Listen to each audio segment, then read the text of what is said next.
me do my two-step. Oke. Halo Tribuners, kembali lagi di Tribun Konten Official Podcast, Tribuncast edisi Bincang Olahraga. Masih bersama saya Rio dan juga dengan tema kita peluang petinju wanita Kalimantan Barat di kancah nasional, masih bersama Stefani dan juga masih bersama Bang Rido gitu. Nah, ini kita ke Bang Rido dulu nih Bang. Di sesi yang kedua ini kalau kita ngomong tentang kalau kita ngomong tentang olahraga nih, cabang olahraga tinju wanita gitu. Kalau untuk segi penilaian ataupun dari segi aspek-aspek lain nih, ada bedanya nggak sih Bang antara petinju pria dan petinju wanita? Ada ya? Ya. Saya sebutkan beberapa Bang, mungkin ada beberapa yang benar signifikan perbedaannya gitu. Kalau perbedaannya, Perbedaan baik itu mungkin penilaian perbedaan dari segi pertandingan gitu. Berbeda ya Bang? sama sih sebenarnya. Sama ya? Cuman kalau yang bikin berbeda? Yang beda inilah, cuman beda teknik aja. Beda teknik ya? Beda-beda teknik, kekerasan pukulan. Beda. Jadi mungkin lebih dikatakan sedikit lebih ringan petinju wanita. Iya, daripada tapi untuk pria. Penilaian apa semuanya sama ya? Sama, Bang? penilaian sama. Durasi juga sama. Durasi sama. Tapi populer nggak sih nih? Selain di Indonesia nih lumayan olahraga yang cukup populer nggak Bang petinju wanita nih? Karena yang kita sering lihat di TV kan ini kan petinju pria ya kan gitu kan. Tapi petinju wanita sendiri ini panggung olahraganya di Indonesia ini cukup populer nggak sih Bang? Ya, cukup juga. Cukup juga populer ya. Jadi lumayan banyak diminati juga ya Bang ya? Iya, banyak. Berarti kalau untuk di PON berarti udah selalu dipertandingkan? Iya, dipertandingkan. Wah, berarti kita yang kurang jarang dapat informasi tentang perkincahan panggung petinju wanita gitu. Jadi kan kalau mungkin ini yang mungkin bikin banyak asumsi-asumsi yang kurang nyaman terhadap petinju wanita, karena itu tadi mungkin jarang sekali disiarkan gitu ketika pertandingannya. Jadi kan orang nggak bingung nih, aduh perempuan nih jadi atlet tinju misalnya kayak gitu ya Bang ya. Jadi tantangannya kurang lebih kayak gitulah ya Stefani. Jadi nggak apa-apa, nggak tahu nanti kan sekarang udah zaman sosial media gitu. Nanti pas gitu bertanding live ya Instagram, biar orang tahu nah aku nih bertanding nih aku nih. Kalau zaman dulu kan kita semuanya nonton di TV kan, dan itu momen-momennya susah, paling pas PON, paling enggak SEA Games, Asian Games, Olimpiade. Kalau biasa kan yang dimunculkan biasa olahraga utama kan, badminton, renang, sepak bola, kan jarang nih kita nengok tinju wanita kayak gitu kan jarang kan, jarang. Jadi nanti nggak apa-apa gantian sama kawannya yang belum tanding, tolong rekamkan aku biar orang-orang tahu nih kalau aku nih atlet tinju wanita gitu. Kalau Stefani sendiri kan udah 2,5 tahun ya.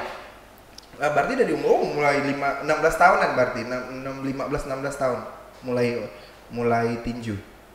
14 tahun ya mulai tinju ya. Wow, berarti pada saat ikut latihan mulai fokus di dunia tinju wanita ini udah berapa kali ikut pertandingan? Baru kemarin sih ikut Dandim Cup di Sanggau. Di Sanggau, pertama kali? Iya. Setelah berapa tahun latihan tuh? Berapa bulan? Setahun ya? Setahunan latihan ya, baru dapat panggung nih, aku tanding akhirnya. Sebelum kita bahas tentang pertandingannya nih, gugup nggak pas Stefani ikut nih, tanding ini nih gitu? Gugup nggak? Gugup juga kan? Siap, antara siap dengan tidak siap gitu kah? Iya. Gimana rasanya pertama kali kasih tahu ditunjuk gitu untuk ikut? Bingung atau gimana gitu? Agak ragu gitu ya, pertama kan baru setahun gitu langsung naik ring. Mungkin lawannya udah berapa tahun lebih kali ya daripada pengalamannya latihan. Tapi kelasnya sama ya Bang ya? Sama. Kelasnya sama tapi mungkin ditakutkan lawan kita ini lebih berpengalaman kayak gitu ya. Gimana caranya akhirnya memantapkan, oke, aku ikut nih gitu, mau nggak mau gitu? Gimana? Apakah bercerita dengan orang tua kasih doa restu atau gimana? Macam nak kawin pula ya. Gimana tuh? Kan tadi kan sempat ragu gitu kan, kayak ragu. Akhirnya bisa mantap nih, aku ikut nih gitu, aku bisa gitu. Ya karena tadi kan berat badan dia sama kan, kita kan sama-sama di kelas itu. Kalau soal teknik, saya kan juga ada belajar, jadi pasti bisa. Pasti bisa ya. Nah, sekarang kita bicara pada saat pertandingan. udah di atas ring. Wah, itu apa yang dirasakan? Menang ya pokoknya ya? Nggak juga sih. Nah, gimana tuh? Apa yang dirasakan? Ada rasa nafas nih cukup nggak sampai 3 ronde ke depan. 3 ronde tuh berapa jam sih, Bang? Berapa lama durasinya? Durasinya 1 menit 3 ronde. 1 menit? 1 menit? 1 jam? 1 ronde 3 menit. 1 ronde 3 menit? Iya. Berapa ronde? 3 ronde. 3 ronde, berarti kurang lebih 9 menit ya?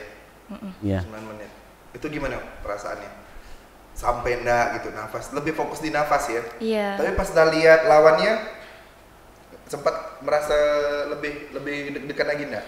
Mungkin postur tubuhnya, mungkin berat badannya sama tapi dia lebih tinggi atau gimana gitu? Nggak juga sih ya. Jadi ke lawan nggak masalah, lebih ke diri sendiri. Wow. Dan waktu itu menang?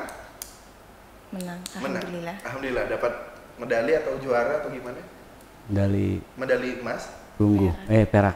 Perak. Wah, lawannya kemarin berarti terakhir lawannya dari kabupaten mana? Kayong. Kayong. Wah, berarti berhasil. Sebelumnya apakah langsung lawan Kayong atau ada beberapa kabupaten lain? Masih ada ngelawan Kabupaten Landak. Landak, ada lagi atau Landak sama Kayong aja? Iya. Siapa yang paling berat? Kayong. Kayong. Karena Kayong juara 1. Iya. Oke, nah. Akhirnya bisa bertanding nih. Pulang bertanding apa yang dirasakan? Akhirnya bisa nih, akhirnya dapat perak gitu kan. Walaupun mungkin beberapa orang masih menganggap masih dapat perak di juara 2, tapi kan buat kita sendiri yang baru 1 tahun latihan dapat perak luar biasa sekali kan gitu. Itu gimana rasanya pas pulang udah bisa dapat medali? Apa yang dirasakan? Senang sih. Senang ya? Nambah pengalaman di atas ring gitu kan. Wih, seru nggak sih? Seru, mau coba? Seru sekali. Iya. Bagian mana Pak? Bagian apa tuh dari pertandingan itu yang paling seru tuh bagian mananya gitu? Kalau udah istirahat gitu kan di atas ring kan pasti banyak yang teriakin dukung gitu kan kalau dari pihak kita. Jadi itu kayak gimana ya?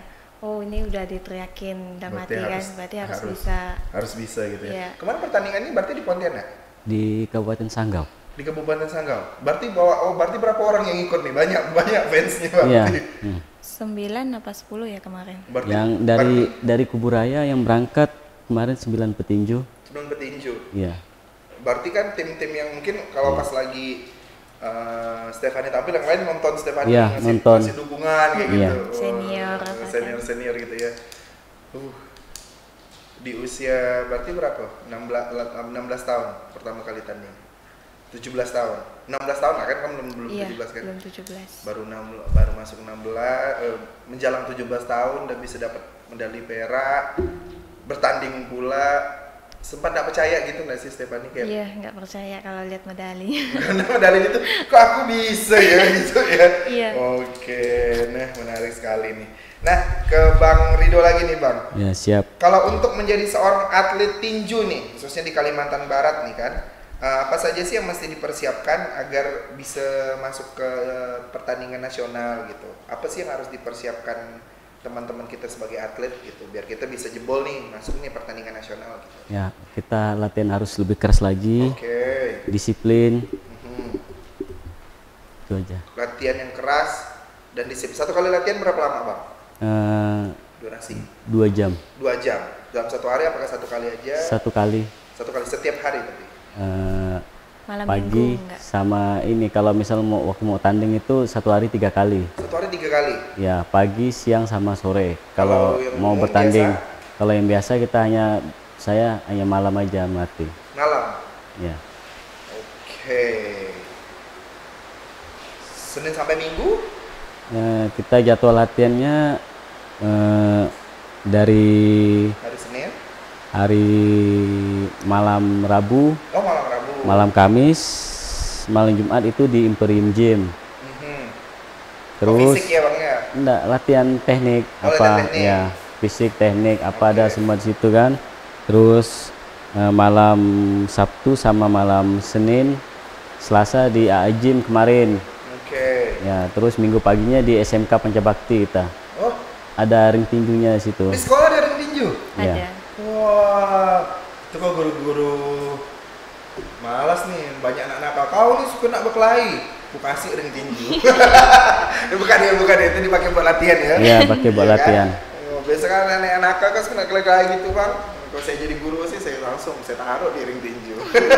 Tapi pas di sekolah pernah nggak latihan ditonton teman-teman gitu, teman-teman sekolah? Enggak sih, karena kan latihannya di luar jam sekolah. Jadi belum pernah ya? Tapi mungkin kedepannya boleh lah bang kali ya diadakan pertandingan sparring tapi biar kawan-kawannya nonton nih, biar bisa lihat Stefani bertinju macam mana nih gitu.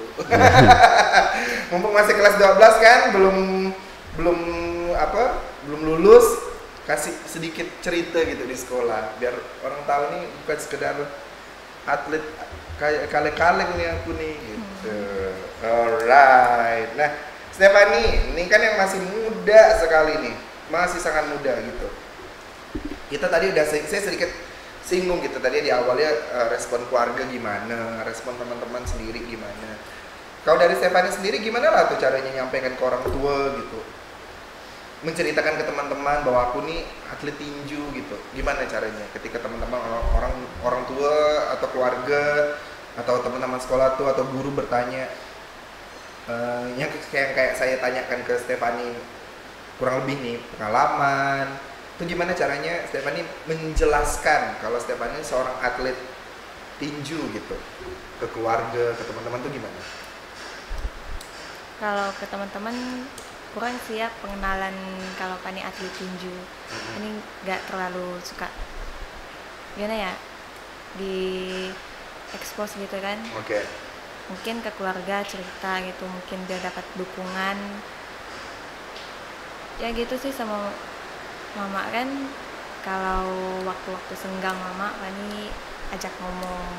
Oke. Ini apa ya tadi ngikut latihan tinju. Pertama mau sih nak tinju apa gitu. Oh aja awalnya nggak tahu gitu. Iya mau tinju apa gitu kan, mau tinju orang gitu. Iya pertamanya sih gitu. Cuman lama kelamaan kan mungkin kenal sama pelatih jadi percaya kayak gitu. Jadi ada proses pengenalan nggak bang ya? Iya. Atau pelatih kayak gitu ya? Kalau Ya, tetap ada pengenalan sama orang tua juga ada. atletnya masih muda atau tergolong masih pelajar, pasti ada pendekatan ke orang tua dulu biar biar proses latihan juga nyaman ya bang ya? Iya, kan lebih enak. Iya. Segala macam kan. Sempat pas pulang-pulang bawa medali tuh, kasih tahu juga orang tua. Iya. Gimana mereka?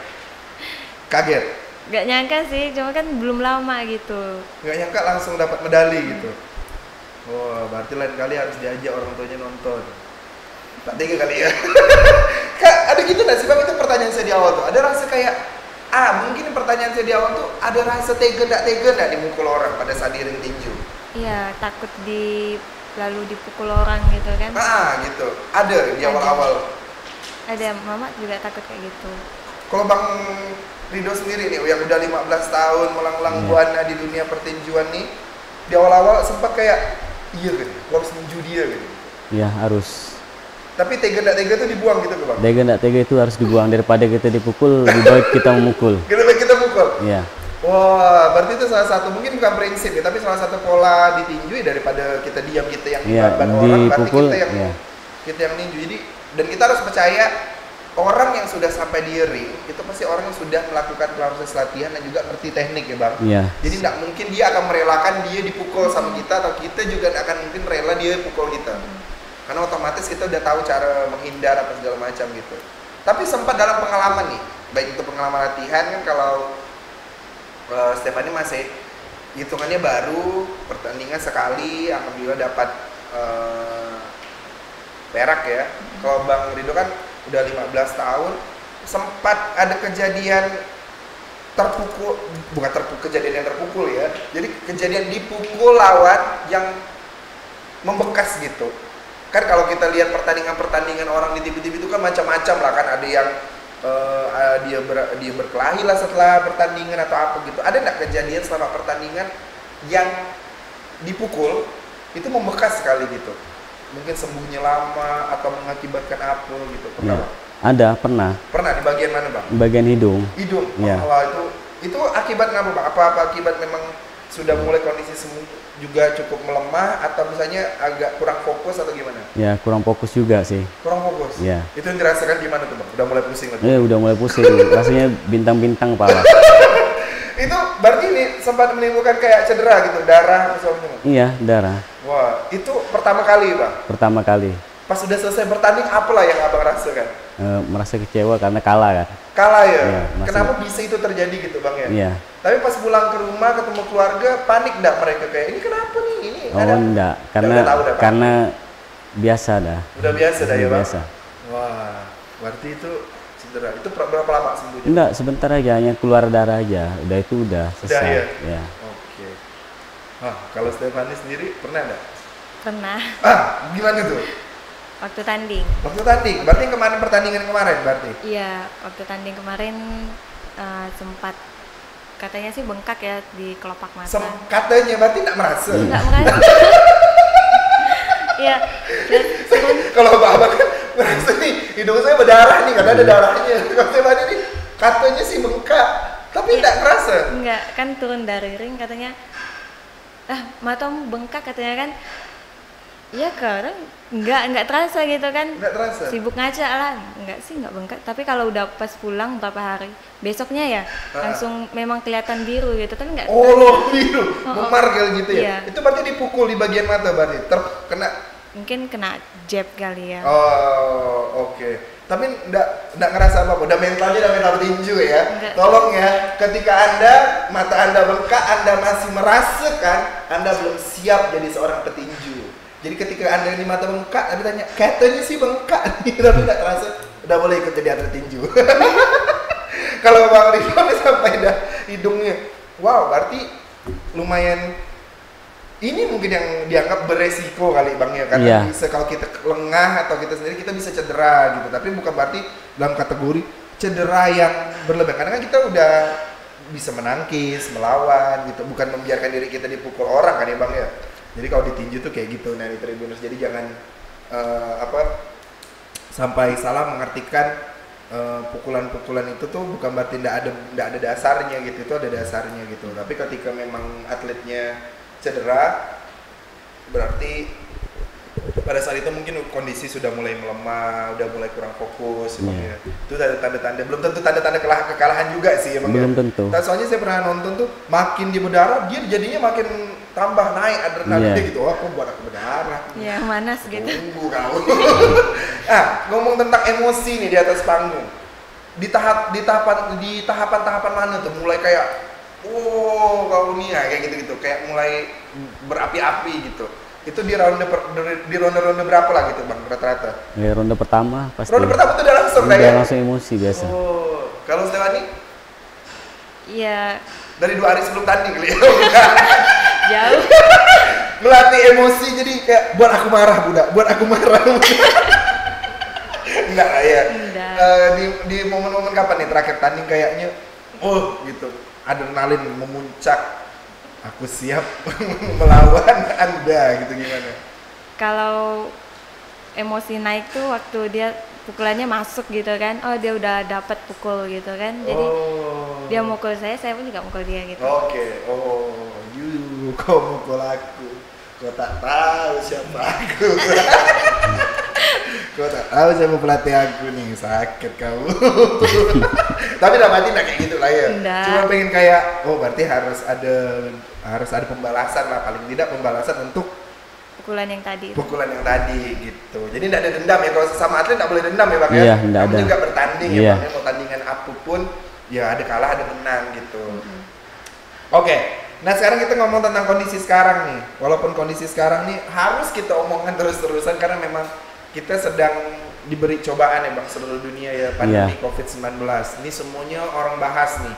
Setiap hari ada perkembangan, setiap hari yang selalu kita tunggu-tunggu tuh kapan sih vaksinnya keluar gitu, kapan sih kita bisa kembali hidup seperti normalnya pada umumnya gitu kan. Tapi ternyata kan memang COVID-19 ini kan tidak ada juga orang yang bisa memprediksi kapan ini selesai gitu. Tapi kan kita semuanya harus sama-sama menjaga kesehatan, yang menjaga diri biar ini segera berlalu gitu.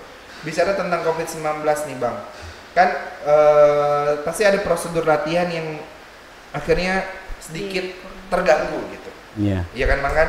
Jadi kira-kira gimana nih dari pelatih melakukan prosedur latihan nih selama pandemi? Ya kita harus jaga jarak juga, atletnya juga kita batasi juga melatihnya. Oke. Untuk jaga kondisi Bang, berarti nggak ada sparring dulu nih sejauh ini? Belum ada. Belum ada ya.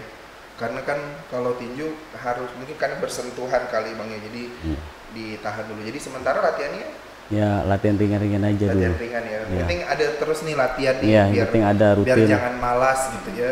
Jangan lupa diet. kelamaan di rumah nanti nggak jadi atlet tinju. Jadi samsak nanti. Kegemuan maksudnya gitu. Oke, nah jadi kalau di tinju sendiri selama COVID-19 tadi dijelaskan sama Bang Rido, jumlah latihannya agak sedikit dikurangi, porsi latihannya Bang ya dikurangi lebih ringan, sparringnya sejauh ini belum ada karena harus jaga jarak, social distancing. Tapi akses buat latihan aman Bang? Aman. Sempat latihan online nggak? Nggak sempat. Enggak Jadi sempat. masih ada akses tempat Iya, bisa masih ada dipakai buat latihan tempat ya, Bang, ya? untuk dipakai. Karena beberapa teman kita atlet yang lain juga agak susah tuh, agak berjuang kalau mau latihan sekarang karena beberapa fasilitas masih menunggu izin untuk dibuka. Jadi kalau untuk tinju aman lah ya. Aman. Alhamdulillah. Nah, berarti Bang Rido sama Kak Stefani atau Dek Stefani ini kan mewakili Kuburaya. Iya. Nah, kalau dukungan Pemdanya nih, dukungan pemerintah dari Kuburaya sendiri untuk bidang tinju wanita ini sendiri gimana Bang? Ada. Ada. Bentuknya kayak gimana nih Bang? Apakah Ya. diberikan fasilitas atau diberikan dukungan dalam segi aspek-aspek tertentu itu gimana Bang? Itulah dukungannya ini dari Bupati juga ada. Sempat ketemu? Udah dipertemukan gitu Bang? Kalau sama ini udah kan? Udah. Kayak dikenalkan gitu, Ya, nih Pak, sudah. atlet gitu Pak, menang Pak kemarin. Sudah. Gimana reaksinya Pak Bupati? Reaksinya biasa-biasa aja dia. Mungkin ini kali ya. Ya mungkin dia kaget. Emas. Ya mungkin dia kaget kan lihat Waduh, kok punya ada Kuburaya ada atlet cewek. tinju Iya. perempuan gitu, wanita. Iya. Oh, ngobrol lah kemarin sempat menjelaskan ke Bapak pertandingan apa gitu atau dikenalkan saja dulu. Ya hanya dikenalin Ya, saja. dijelasin pelatih. Oke, nanti ke depannya Bang, kalau udah dapat emas, dapat segala macam, bawa lagi. Biar terus-terusan dikenalkan, dikasih tahu, disosialisasikan bahwa atlet kita nih juga punya potensi yang luar biasa Iya. nih, yang tidak cuma bisa bawa nama Kuburaya, tapi insya Allah bawa nama Kalbar Kalbar nama juga. Indonesia nanti ke depan. Iya. Sebelum kita tutup, kita kan abang kan udah istilahnya kata orang nih pensiun Bang ya. Iya, pensiun. Lebih fokus ke pelatih sekarang. Iya. Stefani, mimpi tertinggi di bidang tinju sejauh ini, ingin ikut kompetisi apa? Ingin ikut, kalau tinju itu apa namanya ya? Namanya kan kalau sepak bola pertandingan. Iya, kalau ini apa namanya? tinju Nah, maksudnya? kalau kan ada kompetisi, ada Iya. pertandingan. Iya, pertandingan. Pertandingan ya, pertandingan tinju berarti ya. Turnamen biasa. Turnamen, turnamen tinju tertinggi yang ingin diikuti Sejauh ini ya, sejauh ini. yang di Makassar sih. Yang di Makassar berarti Iya. PON Nasional. nasional. Iya. Wah, berarti sejauh ini ingin mempersiapkan di Makassar. Iya. Harus bisa menaklukkan Makassar. Amin. Amin ya. Oke. Nah, sebelum kita tutup Triponcast kita kali ini, boleh disampaikan ini dari Bang Rido dulu ya, untuk teman-teman seluruh teman-teman yang mungkin ya, seluruh Tribuners yang mempunyai mimpi untuk menjadi seorang atlet tinju, mau itu menjadi atlet apapun atau menjadi apapun, dari sudut pandang pelatih, apa yang harus benar-benar disiapkan nih dari teman-teman dari Tribuners yang sedang menyaksikan kali ini. Iya. Kalau kita pengen jadi atlet, Ya harus disiapin, pertama adalah mental, kedua fisik. Itu aja. ya terus disiplin ya Bang. Iya, disiplin. Mental, fisik, terus latihan yang disiplin untuk biar si mental sama fisik ini nih sejalan terus. Iya, Bang. sejalan terus ya. Nah itu kata Bang Rido tadi dari pelatih, kalau pengen jadi seorang atlet yang juara itu harus punya kesiapan mental dan fisik yang mantap ya Bang ya. Iya. Nah kalau dari Stefani, ini kan muda nih, kayak saya bilang anak-anak di umurnya Stefani ini biasa anak-anak yang sangat masih bisa berubah-berubah gitu keinginannya, kadang pengen jadi ini, kadang pengen jadi itu gitu. Tapi Stefani mantap nih gitu, pengen jadi pengen membanggakan Kalimantan Barat khususnya Kubu Raya ya, dari bidang atlet tinju wanita gitu. Ada yang mau disampaikan nggak ke mungkin ke teman-teman sesama atlet atau misalnya ke Tribuners yang mungkin akhirnya pengen nih juga jadi seorang seperti Stephanie gitu, apalah yang harus disiapkan gitu dari diri mereka? Rasa inginnya sih ya lebih utama. Kalau dia memang niat jadi atlet pasti bisa.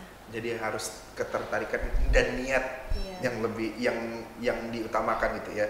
Jadi jangan cuma sekedar lihat orang ikut-ikutan, harus niat ya. Selain niat apalagi lah?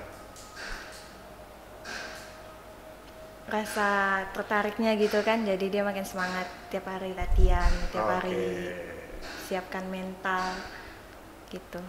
Jadi karena kembali lagi atlet tinju wanita ini adalah sebuah profesi yang tidak umum masih dipandang masyarakat ya Bang ya, karena memang olahraga ini cenderung biasanya ditekuni oleh pria dan juga kalau ditekuni wanita ada sudut pandang bahwa olahraga ini cukup membahayakan karena dia juga menyerang fisik. Tapi Stephanie di sini sudah membuktikan bahwa dengan niat yang kuat, ketertarikan dan mental, disiplin, kerja keras bisa membawa dia untuk pertandingan pertama kali langsung mendapatkan medali perak untuk Kubu Raya ya Bang? Ya, untuk Kubu Raya. Jadi tidak ada yang tidak mungkin gitu kalau misalnya Tribuners ingin mencoba untuk menjadi yang terbaik di sebuah bidang yang Tribuners senangi.